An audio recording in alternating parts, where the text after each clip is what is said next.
कब्जे छुड़वा जमाई गई जमीन मालिकों की हत्या की फिराक में था विनोद। कत्ल करा दहशत फैलाना था मकसद। पुलिस ने गोरखपुर में मई से अभियान शुरू करवाकर माफिया विनोद उपाध्याय के कब्जे से जमीनों को खाली करवाया। इन जमीनों की उनके असल भूस्वामियों के नाम से रजिस्ट्री कराने के साथ कब्जा भी दिला दिया गया था। सूत्रों के मुताबिक माफिया विनोद ने पुलिस की इस कार्रवाई के जवाब में इन असल कब्जेदारों की हत्या करने की साजिश रची थी। मंशा भूस्वामियों की हत्या कर दहशत फैलाना था ताकि इसके बाद कोई अपनी जमीन के लिए आगे न आए। एसटीएफ के सूत्र बताते हैं कि इसी सूचना के बाद टीम ने विनोद की गिरफ्तारी की योजना बनानी शुरू कर दी थी। 5 महीने तक गिरफ्तारी की फिराक में लगी एसटीएफ की टीम को 5 जनवरी को सफलता मिल गई। मुठभेड़ में विनोद मारा गया। विनोद ने अपनी रसूख और अपराध के दम पर शहर में गरीब, सरकारी और सरकारी सेवाओं में कार्यरत लोगों की काफी जमीनों पर अवैध कब्जा कर लिया था। डर की वजह से सामने आकर कोई विरोध नहीं कर पाता था। एसएसपी डॉक्टर गौरव ग्रोवर ने यहां आने के बाद माफिया पर नकेल कसने की योजना बनाई। शासन की मंशा के अनुसार गरीबों और जरूरतमंदों की जमीनों पर से अवैध कब्जे हटाने शुरू किए और विरोध की तलाश शुरू कर दी। इस बीच विनोद ने गोरखपुर छोड़ दिया। सूत्र बताते हैं कि राजस्थान और छत्तीसगढ़ में विनोद ने अपने ठिकाने बना लिए थे। एसटीएफ के सूत्र ने बताया कि विनोद पुलिस की इस कार्रवाई से बेहद परेशान हो गया था। उसे लगता था कि जेल चला जाता तो अपने अपराध और वर्चस्व के दम पर कब्जा की गई करोड़ों रुपयों की जमीन धीमे धीमे कब्जा मुक्त हो जाती। ऐसे में उसने मई से लेकर अक्टूबर तक खाली कराई गई जमीनों के स्वामियों की हत्या की साजिश रच ली थी।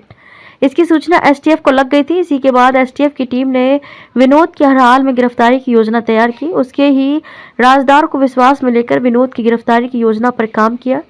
बृहस्पतिवार रात मुठभेड़ में विनोद की मौत हो गई। एसटीएफ ने सुल्तानपुर के देहात कोतवाली में दर्ज कराए केस में भी ऐसा ही जिक्र किया है। माफिया की शहर की सेटिंग को एसटीएफ ने भेदा। सूत्रों ने बताया कि माफिया विनोद उपाध्याय की शहर में तगड़ी सेटिंग थी। करीब 3 वर्ष पहले कोतवाली थाने में एक जमीन पर कब्जे को लेकर कुछ विवाद हो गया था। इसमें विनोद उपाध्याय पर भी केस दर्ज हो गया था। सूत्र बताते हैं कि शहर की इसी सेटिंग ने मामले में बिचौलिए का काम किया था। सेटिंग की धमक ऐसी थी कि केस दर्ज होने के बाद भी सब सेट हो गया था। व्यापारी और मुस्लिम कारोबारी के साथ इसकी सेटिंग ठीक ठाक थी। सूत्र बताते हैं कि इसी सेटिंग के दम पर पिछले दिनों लंबे फरारी के दौरान भी वह शहर में घूमता था। सूत्र बताते हैं कि यही कारण है कि घोष कंपनी और अन्य जगह देखे जाने के बाद भी उसकी गिरफ्तारी नहीं हो सकी। श्री प्रकाश के बाद अब विनोद के खास भी बन जाएंगे करोड़पति। पुलिस को पता लगा कि जैसे श्री प्रकाश के एनकाउंटर के बाद शहर के कुछ पुराने सहयोगी करोड़पति बन गए थे, ऐसे ही विनोद की मौत के बाद अब उसके सहयोगी और साझेदार भी करोड़पति बन जाएंगे। पुलिस और एजेंसी अगर इस नेटवर्क को तलाश कर तोड़ देगी तो भविष्य में कोई खास नहीं बन पाएगा। सूत्र बताते हैं कि नौसड़, भेड़ियागढ़, खोराबर, पेट्रोल पंप के पास, बंधे के पास, घासी कटरा और हिंदी बाजार में करोड़ों रुपए की जमीनें विनोद के 3 मुख्य साझेदारों के नाम पर हैं।